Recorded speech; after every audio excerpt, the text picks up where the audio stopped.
né, e que foi praticado pela Lava Jato e vem sendo praticado, que é o mecanismo de transferência de procedimentos ou processos, né, transferência de investigações ou processos. Na Operação Lava Jato, nós tivemos esse número, né, o número é pequeno mesmo, porque conta o que significa, vamos dizer assim, a nossa base maior, né? Nós sabemos que o Brasil não extradita seus nacionais, né? Então, se ele não extradita, ao passo que outro país se interessa por um princípio de direito internacional e pelos próprios compromissos previstos nos tratados, o Brasil, então, se compromete a processar a pessoa. E aí surge a transferência de processo, né? Quando o país transfere o seu processo para o Brasil para que aqui corra a ação que originariamente poderia competir àquele país. Então, no âmbito da Lava Jato, nós também tivemos aí uma transferência de processo advinda do Paraguai e 10 advindas da Suíça. Eram essas as minhas considerações.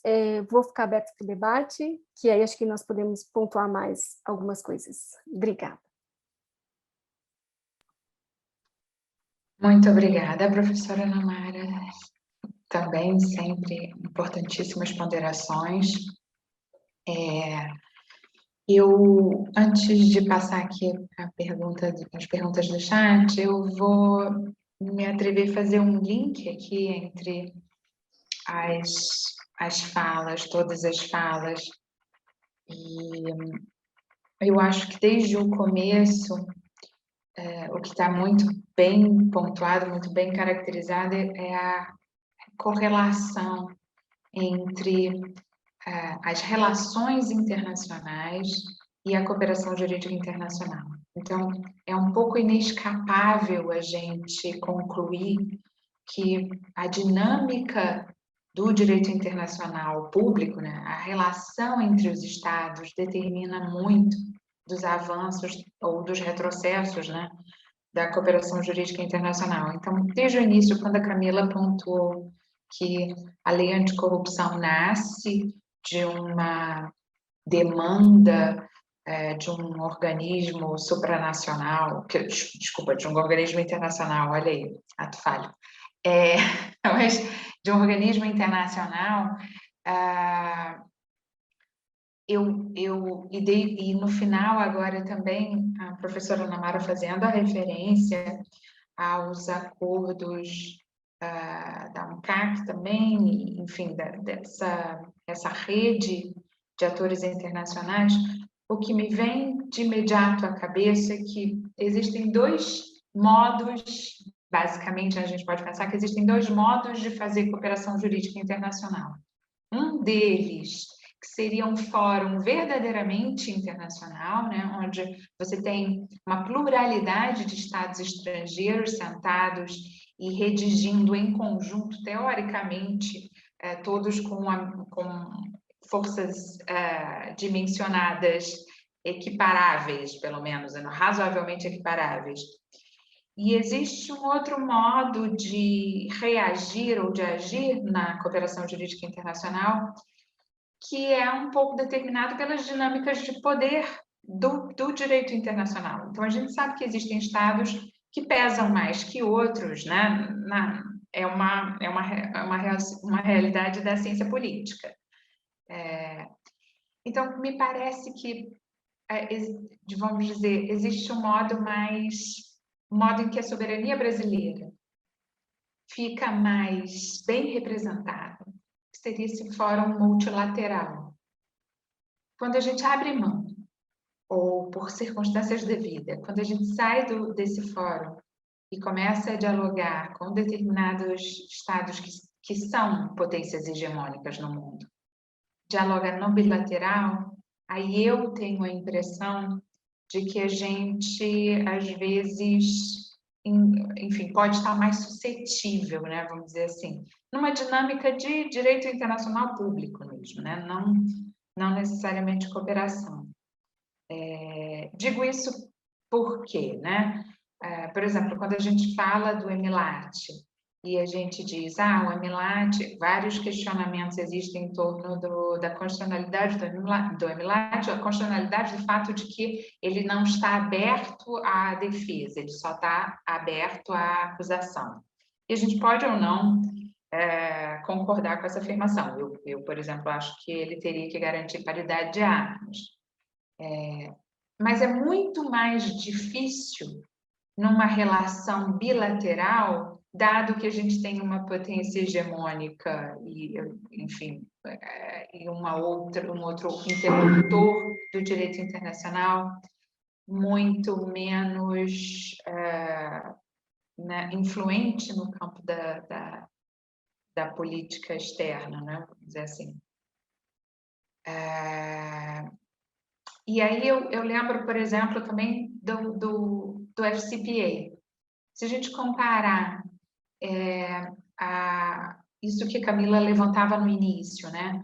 Essa construção multilateral, essa construção que vem, em que, por exemplo, o Brasil pode jogar como player dos países latino-americanos também, né?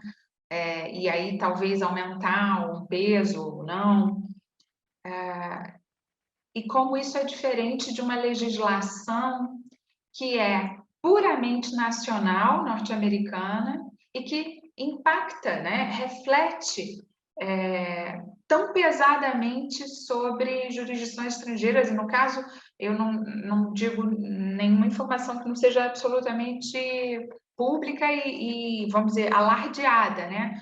O maior caso, o quantitativo maior, em termos de volume, em termos de dinheiro, né? Em termos de valor da multa, a maior multa aplicada pelo FCPA se refere a um caso brasileiro, né?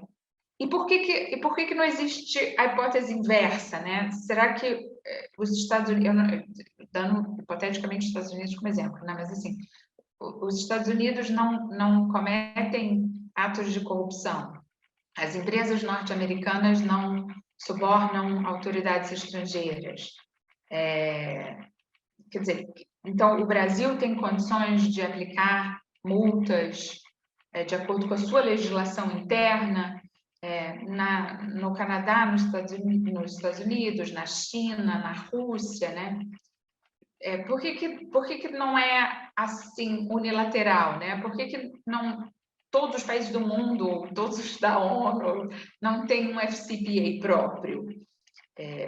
Porque me parece que o fórum mais, vamos dizer, condizente com os princípios, assim, vamos dizer, pelo menos utópicos do direito internacional privado, seria um fórum internacional, né, em que você tivesse uma tentativa de equilíbrio de forças.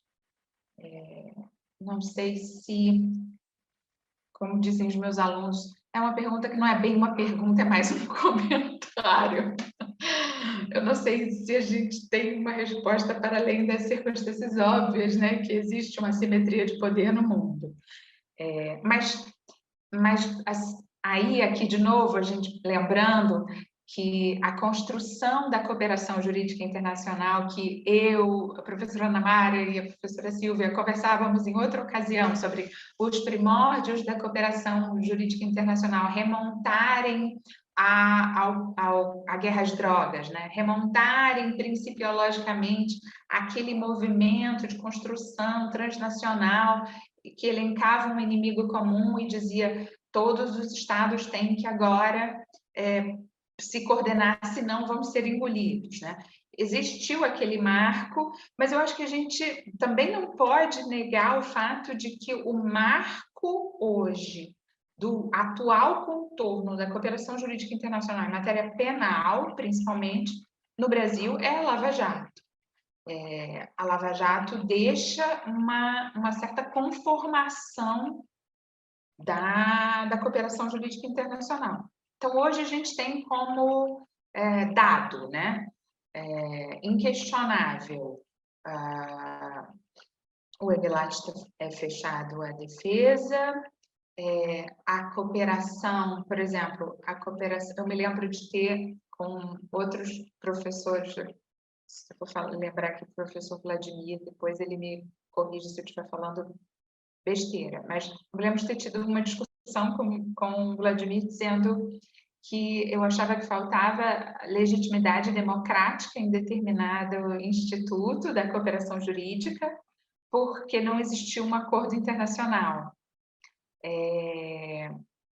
Mas aí agora a gente tem acordos, né? A gente tem acordos internacionais que dão lastro a quase todos esses instrumentos, acho que todos, se não tiver, a todos os instrumentos que a gente elencou aqui hoje. Mas isso é o suficiente? Está sendo suficiente? O devido processo legal e a ampla defesa. É claro que assim, falar em casos a gente não pode, né? Não tem, mas falar genericamente também é complicado.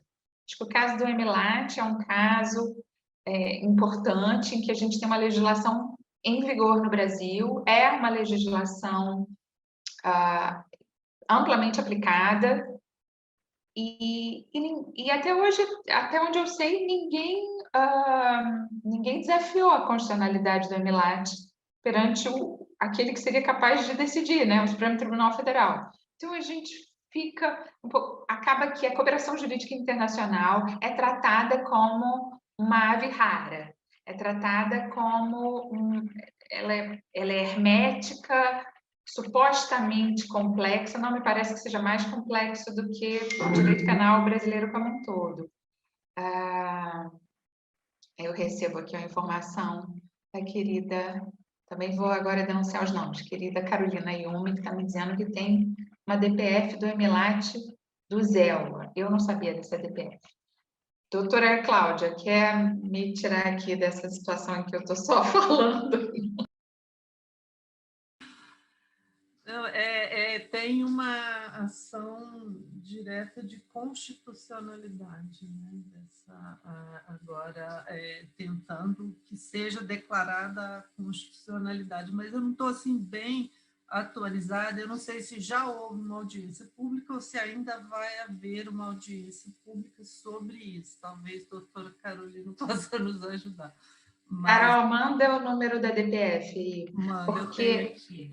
Essa é uma discussão muito, muito interessante. E a situação de direito internacional, então, se complica, né? Porque aí o Brasil vai fazer o quê? Denunciar o tratado, né? Vai denunciar, né? Eventualmente, se for declarada inconstitucionalidade, não tem como... A DC 51? Ah, tá. Então, a DC 51, eu acho que ela não a DC da CESPRA, né? Quer falar, professora Ana Mara?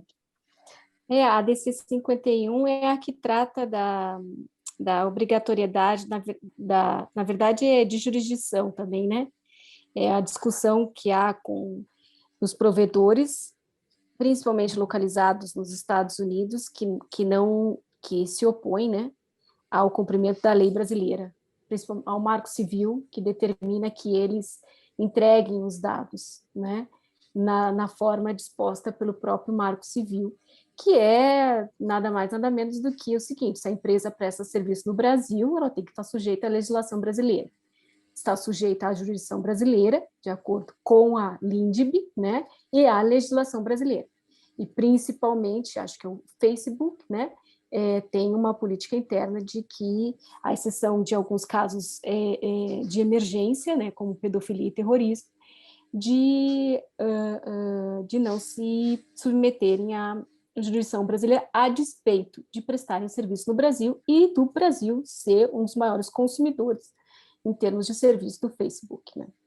Então é isso, acho que na verdade é um contorcionismo que se faz ali, né? Um malabarismo que se faz ali para se falar para poder se levar para o Supremo, né? A tese, né? E foi levada dessa maneira como um ADC.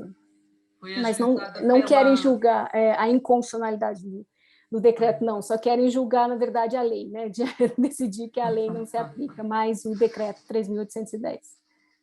É isso. É verdade.